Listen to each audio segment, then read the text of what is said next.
And Hi.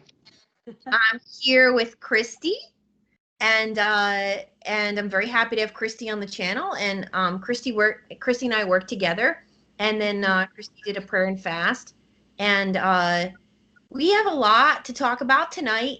I would like for Christy to be able to share her story with everyone and let everybody know sort of the dynamics of what happened in her relationship. And tonight, I really, I think when I listened to her story, we were both commenting that we feel like it has a lot to do with cognitive dissonance and where she's at right now in her healing process with that. So I'm just gonna let you speak and tell your story. And yeah, thank you so much for Okay. coming to the channel. Oh, thank you. It's my pleasure. I love your channel so much, and so it's an honor to be able to share my story on it.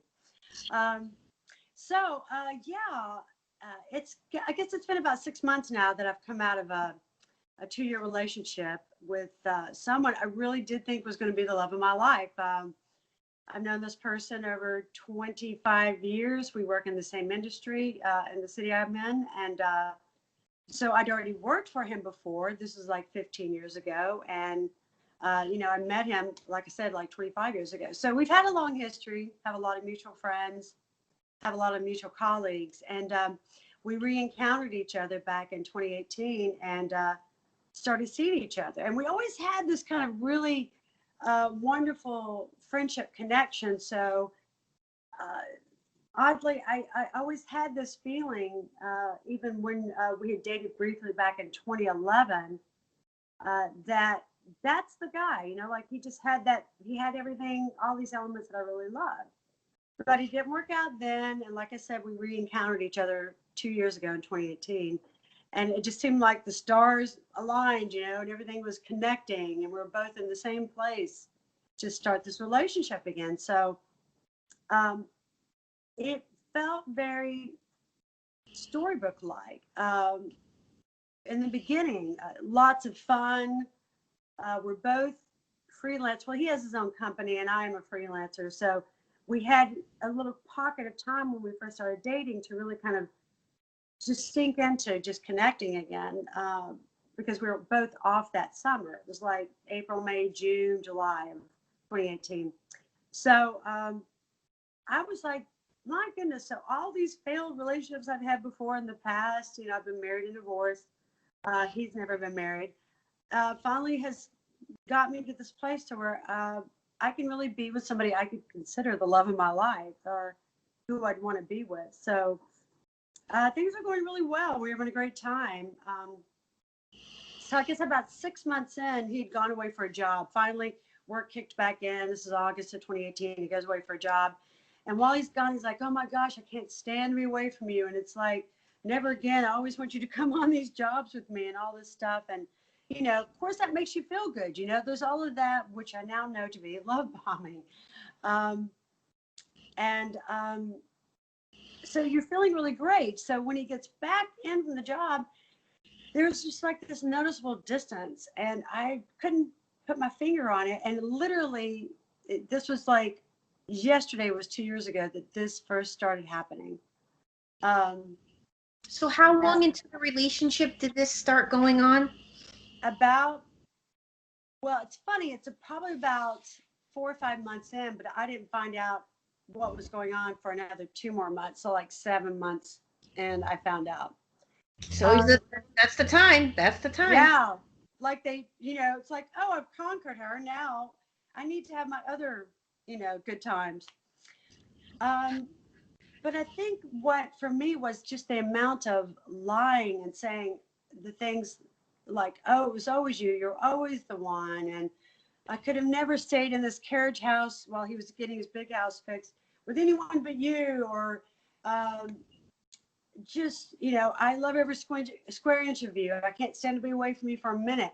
You hear all these things and you're just like, man, you just can't believe it. And you feel pretty much the same. So, and everybody loved being around us. When we'd have people over, we'd have to push them out of the place because they were just like, enjoyed our company. Um, but when he got back in for this first job that he had while we were together, He was noticeably different. I remember taking a photo of myself that day. This is 2 years ago, just yesterday. And I saw just this look on my face of like, what's going on? He's professing all this, like he missed me and he wants to get back. Now he's back and he's just distant. Mm-hmm. And then he said, oh, well, I hurt my back on the job and all this stuff. Well, come to find out, let's just go forward in time. All of a sudden, I get a Facebook friend request from a woman who tells me that she has been his girlfriend for the last 5 years. Sorry to make And you I'm laugh. like, okay, that's interesting. Well, we've been spending just about every day together for the last 6 months. So how did that work out, you know?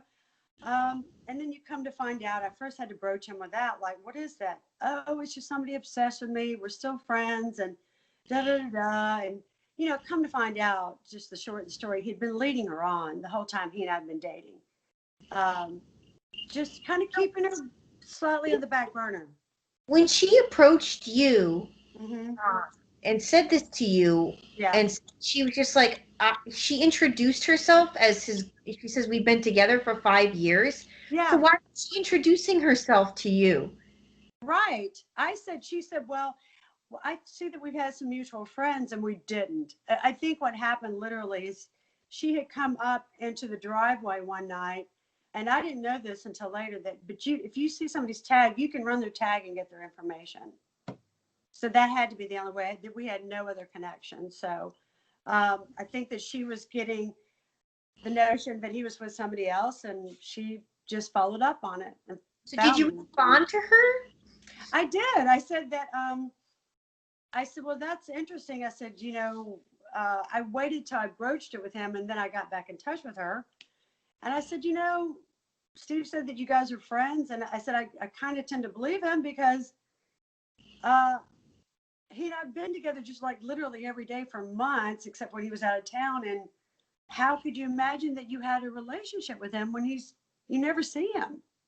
So that was just really disconcerting. But, you know, he explained it away as if she was obsessed with him. And given that they didn't spend any time together while he and I were together, I was like, okay, I can kind of believe that. But then my spidey sense was up. So, you know how women do. Yep. I started kind of like looking into his email when I could to look her up and just see really what was going on with their relationship.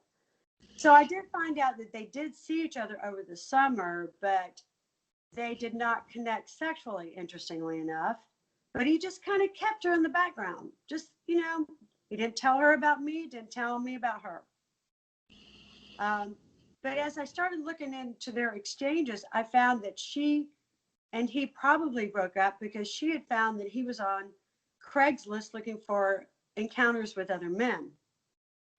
So then that got me going. Find all that out. Like, that's because that's a whole nother story, right? Oh yeah. But that ended up being the worst part of it. Not her so much. She was just the beginning of finding out about this other secret life he had. So when I found that exchange, I was like, huh. So then, you know, when your intuition is just like, okay, so it's her, and is there something else going on here? So I realized that we used to communicate years ago on Yahoo. So I'm like, I just had this intuitional hit to go look at his Yahoo account. Bingo. There's like all these emails between him and like 4 casual gay sex buddies. How long into the relationship now did you find this out? That was about 7 months in. It was soon after she friended me on Facebook, which triggered me to look at their email exchange, which then triggered me to further go and look at his Yahoo account and find all these other emails to men.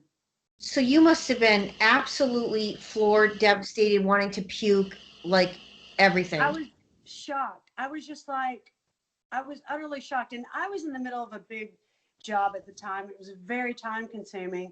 The holidays were about to come up. I was going to meet his family for the first time. And so all of this is happening at the same time. So it's her. Now I find all these emails about men. Holidays are coming. I'm meeting his family the first time. And I've got this big job I'm trying to produce. So I'm like, I couldn't even take it all in. When you say finding out these encounters with men, were these emails literally like they were for sex. They were for hooking up for sex. Yeah. And So you know for sure that they happened? Like, were there like exchanges after the events? And some of them were inconclusive. Like, so for example, as I told you yesterday, was 2 years that he got back from that trip in Alaska. Well, while he was in Alaska, he emailed all these guys and put himself up on a gay hookup website in Seattle for the 3 days before he went to Alaska. It's almost like he couldn't wait to get out there to just like re-engage with this other secret life of his.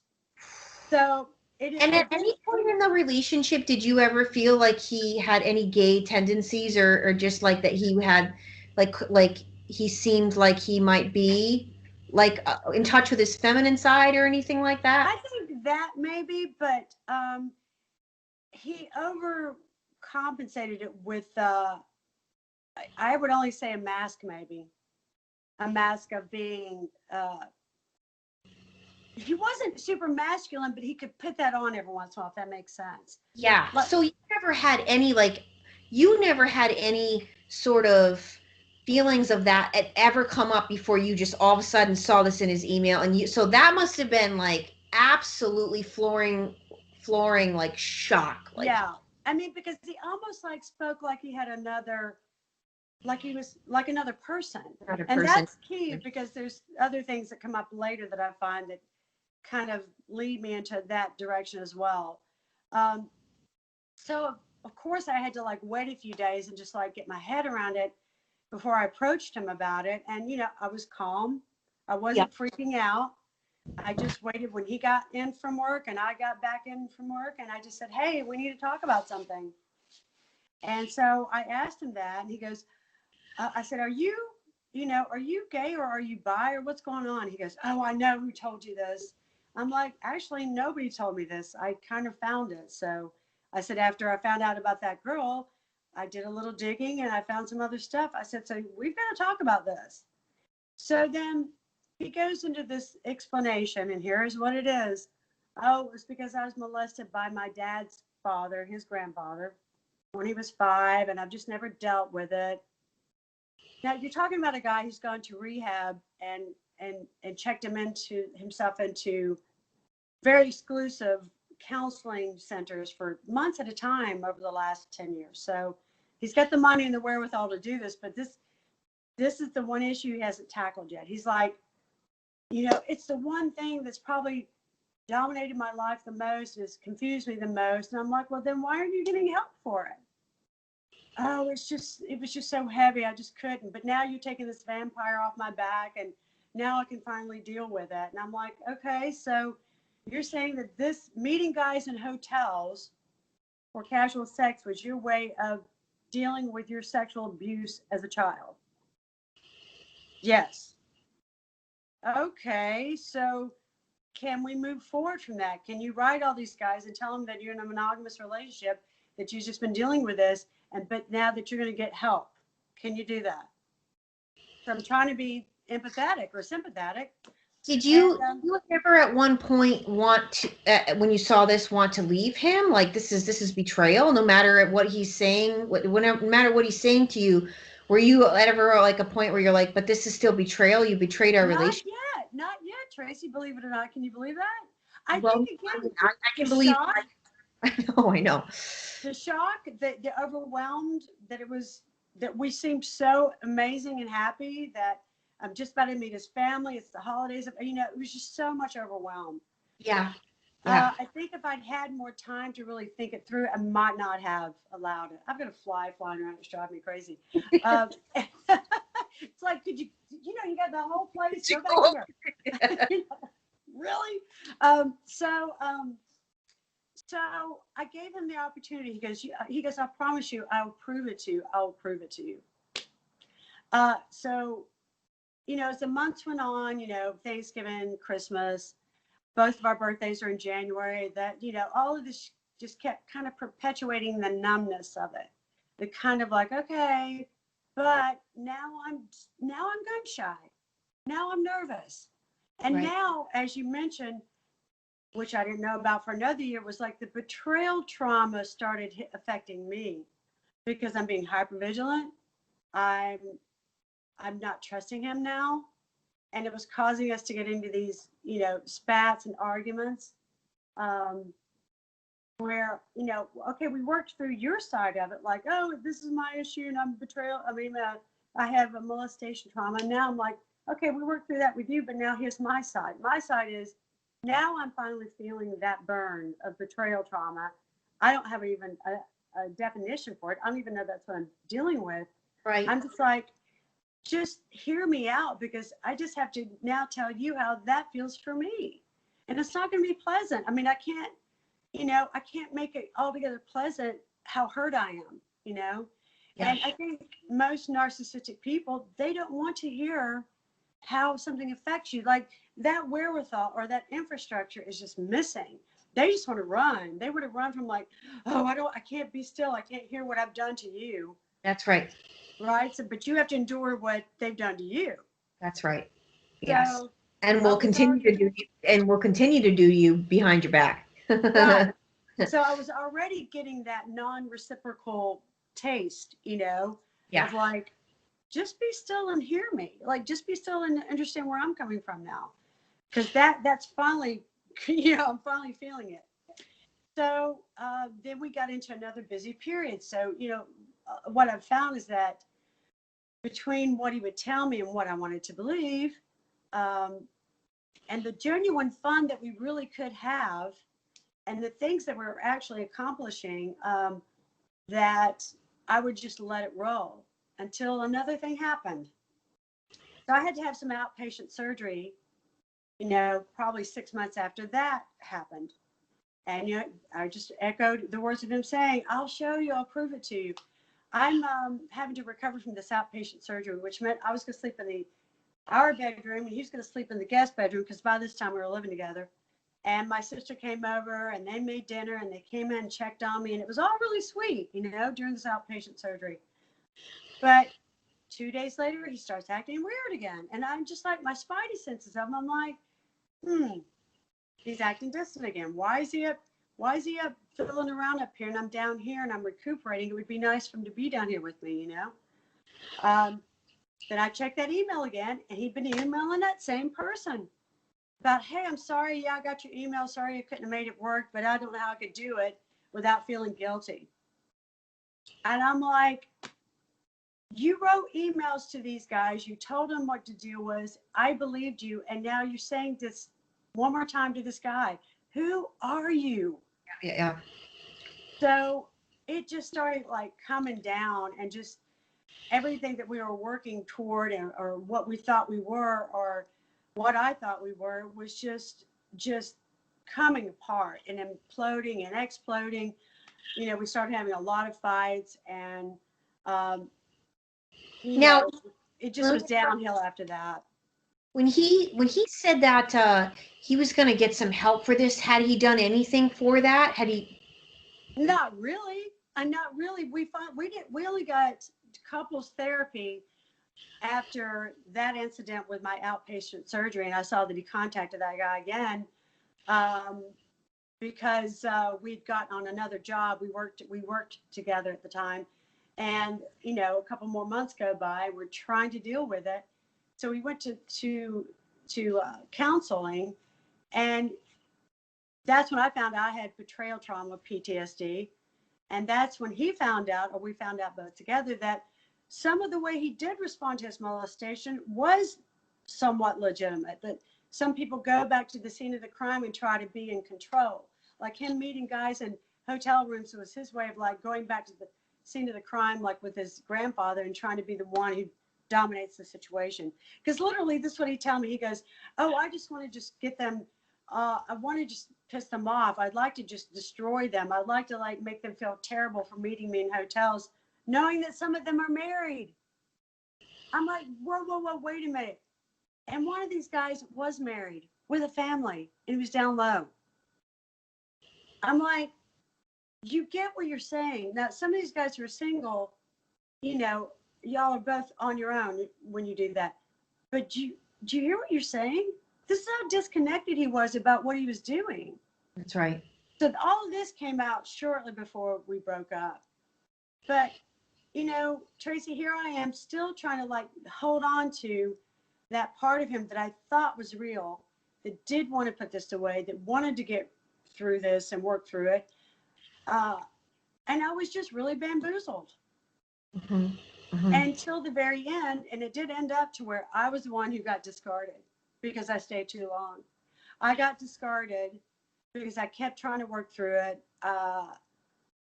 And I think it's true to what they say that once they've extracted everything out of you they want, and they just reduced you to a, you know, something that you don't even recognize because you've put up with all of their nonsense, then they're ready to move on.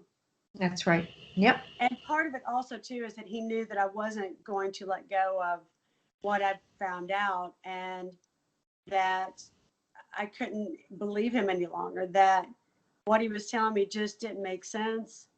And because I kept saying, I said, you have to understand, when I get upset, I'm still trying to like put this together in my head. Like, I'm trying to reconcile who you are now. And I can't reconcile who you are, what was going on here. I said, because now I can't get like, why would you persist on seeing me? Why would you even pull me into this lifestyle that you have? Why would you even do that and tell me that it's you and I that were monogamous and you initiate monogamy with me? Why would you do all of that? Yeah. If this is really who you are. Now, could you tell people too how awful he used to speak to you? And you don't have to say the words, but he said some pretty awful things to you. I mean, now, of course, I'm sure this is when his back was up against the wall, when you were trying to have conversations that required him to be responsible to your feelings or to the situations he's putting you in and his behavior, right? So then all of a sudden talk about that some, because I realized too, even last night with Brittany, I didn't even get into I forgot to even talk about how she was physically abused by him, and verbally and emotionally and all that. We know that, but physically, probably one of the most important things to talk about. But we were kind of on the gaslighting topic last night. But go ahead. Yeah. Well, toward the end, I think when he realized that there were certain things I just couldn't let go, that I had to have answers. And I guess he realized he couldn't gaslight me anymore about like it's the molestation or whatever. That I think he knew that, and I didn't know this until I got discarded, but I think he'd been setting up the discard for a couple of months. And here's how sick I think he is now. I really, it's taken me 6 months post the discard to really get my head around how sick he is. Because I really do think he started setting up the new supply a few months before, telling me how much he still loved me, talking about the possibility of getting married, and still trying to work on it, but then also having these horrific fights that would be started sometimes over nothing, because I think that's the beginning of the end, when they start trying to find things to fight about, but then also try to get me so angry so he could put the blame on me too. And I remember you guys were talking about that a bit too, watching that video, just trying to incite you and get you all riled up. And that's what I think is so diabolical, mostly about some of them, and including the person I was with, because he was, I think, setting this up for months. And part of him was like probably justifying it, like, I'm going to, I'm setting this up and I'm going to discard her and I'm going to make it look like she's the jackass. And I just, I'm thinking, this is a person who says they love you that much, wants to get married, and now he's trying to set you up. And it's like so much pain, which include these fights where we would get into just these knockdown, drag out fights, and would get physical as well. Not just him, I would too, I slapped him across the face when I'd get so angry, which is, bad on my part, but, that would come along with being pushed, kicked, on his side of it, or choked a lot, actually. Oh gosh, I didn't realize that he put his hands on you too. I don't Oh even think yeah, we got into that. yeah, oh See, yeah, guys, I want to, this is a good thing to talk about for a second here is that with everything else that they're doing, it's amazing to me because I do it too. I haven't even begun to talk to the channel about what happened in my second relationship. And like I've said before, that's going to require me to take pictures out and go places I haven't gone in over a decade. So that's going to be really hard for me to talk about, but it needs to be talked about. yeah. Having said that, isn't it amazing that we can go through so much with these people and including our like they're physically hurting us, like they Yeah. could kill us, and a lot of them they will. This is what happens, guys. Narcissists have this in them to harm you. They don't care. They want their way. They'll get rid of you in an instant, for money or just to get you out of the picture, or just because they're upset, so they're going to put their hands on you. And Right. and like, and we tend to fixate on all the other stuff. But what I'll say about that too is all the other stuff is just as harmful and hurtful and damaging Oh, in some regard, isn't it true? Some yes.